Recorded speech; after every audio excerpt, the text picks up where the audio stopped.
দেখুন day by day আসলে মানুষ পরিবর্তন হয়, মানুষ পরিবর্তনশীল। দহনে এখন যদি আমি দহন সিনেমা দেখি কিংবা পোড়ামন 2 সিনেমা দেখি, আগের যেই সিনেমাগুলো দেখি আমার কাছে মনে হয় যে কী অভিনয় করেছে, এটা কি কোনো অভিনয়ের মানে পর্যায়ে পড়ে। বাট এখন আসলে 2024 নিজেকে চেষ্টা করব আরও অনেক বড় একটা জায়গায় নিয়ে যাওয়া, নিজের অভিনয়ের স্কিলটা আরও বাড়ানোর। এবং আগে যে রায়হান রাফি ছিল, এখন রায়হান রাফি অনেকটা পরিবর্তন হয়েছে। আমি আমার জায়গা থেকে, আমি আর্টিস্টের জায়গা থেকে চেষ্টা করবো নিজেকে পরিবর্তন। আমার কাছে থ্রিলার ধর্মী গল্প খুবই ভালো লাগে, যেটাতে আসলে অনেক সাসপেন্স থাকে। এবং আমি সবশেষে আমি একজন অডিয়েন্স, অভিনেত্রীর পাশাপাশি আমি একজন অডিয়েন্স। আমার কাছে থ্রিলার ধর্মী সিনেমা এইখানে কেন আমার কাছে আসলে থ্রিলার ধর্মী কাজ অনেক ভালো লাগে এবং দর্শকদেরও ভালো লাগে, সেই হিসেব করেই আসলে এসব কাজ করছি। দুর্গাপূজার অনেক অনেক শুভেচ্ছা এবং শুভকামনা সবাইকে। খুব ভালো কাটুক আপনাদের পূজা, এবারকার দুর্গাপূজা।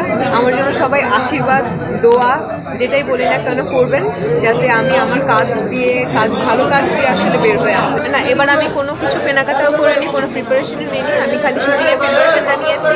এবার যদি আমি শুটিংয়ে নাও থাকতাম, যেটা আমি বলছিলাম, যদি আমি শুটিংয়ে নাও থাকতাম, আমার কাছে মনে হয় না যে পূজার কোনো প্রিপারেশন আমি নিতাম, বিকজ অফ আমার মা আমার সাথে নেই। তো এবার কোনো প্ল্যানই ছিল না, প্ল্যানও নেই, বাট কাজে ব্যস্ত আছি, এটাই অনেক বড় কিছু। তিনি কীভাবে নিজের ক্যারেক্টার কিংবা সবার ক্যারেক্টার একটু ডেভেলপ করা যায়, ওইটা নিয়ে কথা বলছি। আমার কাছে ভালো না লাগলে আমি রাফি ভাইকে বলছি, শেয়ার করছি। রাফি ভাইয়ের কাছে যদি কোনো কিছু মনে হয় যে এই ইনপুটটা দাও পূজা, এভাবে আসলে 1 মাস ধরে লাস্ট চলছে। এবং প্রেশারের কথা যেটা বলছেন, দেখুন আমি ইন্ডাস্ট্রিতে অনেক বেশি ছোট এবং এত বড় বড় আর্টিস্ট বলি, তারা আবার পরিচালকও আছে। সুমন আনোয়ার ভাইয়ের কথা যদি বলি, তারপর আবার সালাউদ্দিন লাবলু ভাইয়ের কথা যদি বলি, ওরা পরিচালক এবং প্লাস অভিনেতা। তো ওই প্রেশারটা না আসলেই কাজ করছে যে এত বড় বড় আর্টিস্টের মাঝখানে আমি একজন ক্ষুদ্র আর্টিস্ট, ছোট আর্টিস্ট কীভাবে কী করবো। বাট তারপরেও যেহেতু সবার সাপোর্ট আছে এবং আমি বলবো রায়হান রাফি ডিরেক্টর আছে, সো ওই কাজটা আমার কাছে মনে হয় যে হালকা হলেও একটু কমে যাবে, মানে প্রেশারটা একটু কমে যাবে। যেটা হচ্ছে যে শুটিং 7 তারিখ থেকে এর মধ্যে হচ্ছে শারদীয় সব মিলিয়ে মানে উৎসব এবং কাজ এই জায়গাটায় আসলে কোন জায়গাতে তখন প্রায়োরিটিটা দেওয়া হচ্ছে? এই বছর আসলে আমি আমার পূজা হচ্ছে দুর্গাপূজা, এক্স্যাক্টলি আমি ওইটাই বলছি।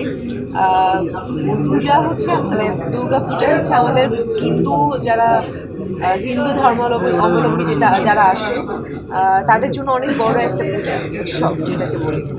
তো ওই জায়গা থেকে সব হিন্দুদেরই একটা আলাদা এক্সাইটমেন্ট আছে, বাট আমারও সেই এক্সাইটমেন্টটা ছিল এখন নেই, বিকজ অফ এই বছরে আমার মা মারা গেছে। সো এবছর যদি আমার শুটিং নাও থাকতো, আমার কাছে মনে হয় না যে সেই উৎসবে আমি থাকতাম। আর যাই হোক, ভালো হয়েছে, উপরওয়ালা যা করে ভালোর জন্যই করে। এখন আমি একটু কাজে ব্যস্ত থাকবো, কাজের ব্যস্ত থেকে নিজেকে আসলে আমার মা যে নেই আমার কাছে, বা গত বছরও পূজার সময় আমার পাশে ছিল, আমার কাছে ছিল, হাত ধরে ধরে পুরো মানে বাংলাদেশের মণ্ডপ ঘুরেছি, পূজা মণ্ডপ ঘুরেছি। তো ওই জিনিসটা যখন রিকল করি না, তখনই আমি একটু ডিপ্রেস হয়ে যাই। তো আমি এই ডিপ্রেশনের মধ্যে আসলে যেতে চাচ্ছি না।